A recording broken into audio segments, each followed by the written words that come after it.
ಯೋಗ ಚಾನಲ್ಗೆ ಸ್ವಾಗತ. ನಾನು ನಿಮಗೆ ಈ ರೀತಿ ಯಾವ ರೀತಿ ಚಂಪಾಕಲಿ ಮಾಡೋದಂತ ನಿಮಗೆ ಹೇಳ್ಕೊಡ್ತೀನಿ. ಅಂಗನವಾಡಿಯಲ್ಲಿ ಕೂಡ ಹಾಲಿನ ಪೌಡ್ರಿಂದ. ಸೊ 1 ಕಪ್ ಅಷ್ಟು ಹಾಲಿನ ಪೌಡ್ರ್ ಹಾಕ್ಕೊಳ್ರಿ.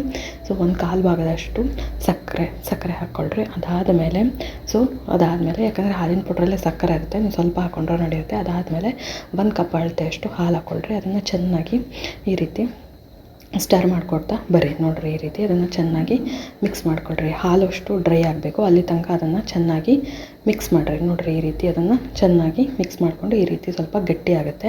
ಸೊ ಅಲ್ಲಿ ತನಕ ಹಾಲು ಡ್ರೈ ಆಗೋ ತನಕ ಅದನ್ನು ಚೆನ್ನಾಗಿ ಮಿಕ್ಸ್ ಮಾಡ್ಕೋಬೇಕು. ಅದಾದಮೇಲೆ ಸ್ವಲ್ಪ ಭಾಗದಷ್ಟು ಅದನ್ನು ಈ ಕಡೆ ಎತ್ತಿಡ್ರಿ. ನೋಡಿರಿ, ಈ ರೀತಿ ನಾನು ಯಾವ ರೀತಿ ಸಪ್ರೇಟ್ ಮಾಡ್ತಾಯಿದ್ದೀನಿ, ಎಷ್ಟು ಬೇಕೋ ಅಷ್ಟು ಅಳತೆಯಷ್ಟು ನಾವು ಸ್ವಲ್ಪನೇ ಅದನ್ನು ಈ ಕಡೆ ಒಂದು ಭಾಗದಷ್ಟು ನಾನು ಎತ್ತಿಡ್ತಾ ಇದ್ದೀನಿ. ಸೊ ಅದಾದಮೇಲೆ ಅದಾದಮೇಲೆ ಸ್ವಲ್ಪ ಕಲರಿಂಗ್ ಪೌಡ್ರನ್ನ ಹಾಕ್ಕೊಳ್ರಿ. ಯಾವುದು ಫುಡ್ ಕಲರ್ ಹಾಕ್ಕೊಳ್ರಿ, ಮತ್ತು ಯಾವುದಾದ್ರು ಹಾಕ್ಕೋಬೇಡ್ರಿ. ಸೊ ನಾನು ಫುಡ್ ಕಲರ್ನ ಸ್ವಲ್ಪ ಆ್ಯಡ್ ಮಾಡ್ಕೋತಾ ಇದ್ದೀನಿ. ಸೊ ನನಗೆ ಬೇಕಾಗಿರೋದು ಹಳದಿ ಕಲರು. ಸೊ ಹಾಗಾಗಿ ನಾನು ಹಳದಿ ಕಲರ್ ಫುಡ್ ಕಲರ್ ಪೌಡ್ರನ್ನ ಅದಕ್ಕೆ ಆ್ಯಡ್ ಮಾಡ್ಕೋತಾ ಇದ್ದೀನಿ. ನೋಡಿರಿ, ಈ ರೀತಿ ಕಲರು ಸ್ವಲ್ಪ ಕಲರ್ ಹಾಕ್ಕೊಂಡು ಅದನ್ನು ಅದಕ್ಕೆ ಆ್ಯಡ್ ಮಾಡ್ಕೊಳ್ರಿ. ನೋಡಿರಿ, ಈ ರೀತಿ ಅದನ್ನು ಆ್ಯಡ್ ಮಾಡಿಕೊಂಡು ಅದನ್ನು ಚೆನ್ನಾಗಿ ಈ ರೀತಿ ಕಲರ್ ಮಿಕ್ಸ್ ಆಗೋ ತನಕ ಆ ಹಾಲಿನ ಪೌಡ್ರ್ ಜೊತೆಗೆ ಈ ಥರ ಅದನ್ನು ಚೆನ್ನಾಗಿ ಮಿಕ್ಸ್ ಮಾಡ್ಕೊಳ್ರಿ.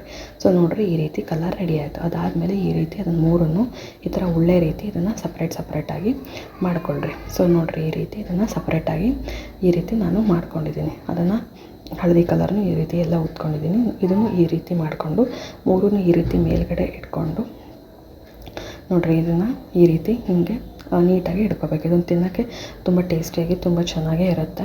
ಸೊ ಸೇಮ್ ನೀವು ಚಂಪಾಕಲಿಂದ ಥರ ಇರುತ್ತೆ. ಮಧ್ಯದಲ್ಲಿ ನೀವು ಒಂದು ಚೇರಿ ಇಟ್ಕೊಂಡ್ಬಿಟ್ರೆ ಅಂದರೆ ಸೇಮ್ ಚಂಪಾಕಲಿ ಆಗುತ್ತೆ. ಸೊ ಅದಾದಮೇಲೆ ಅದನ್ನು ಚೆನ್ನಾಗಿ ಇದು ಮಾಡಿಕೊಂಡು ಸೊ ಈ ರೀತಿ ಒಂದೊಂದು ಸ್ವಲ್ಪನೇ ಈ ರೀತಿ ಕಟ್ ಮಾಡಿಕೊಡ್ತಾ ಬರ್ರಿ.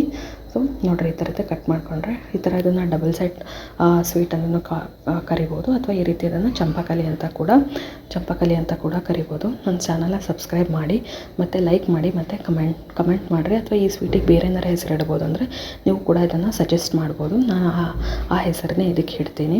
ಸೊ ನೋಡಿರಿ, ನಿಮಗೇನಾರು ಅದು ಚಂಪಾಕಲಿ ಅನಿಸ್ಲಿಲ್ಲ ಅಂದರೆ ನೀವು ಯಾವ್ದಾರ ಬೇರೆ ಹೆಸರು ಇಡೋದಿದ್ದರೆ ನನಗೆ ಕಮೆಂಟಲ್ಲಿ ತಿಳಿಸ್ರಿ. ನಾನು ಆ ಹೆಸರನ್ನ ಇದಕ್ಕೆ ಚೇಂಜ್ ಮಾಡ್ತೀನಿ. ಸೊ ನೋಡಿರಿ, ಈ ರೀತಿ ಆಯಿತು. Thank you.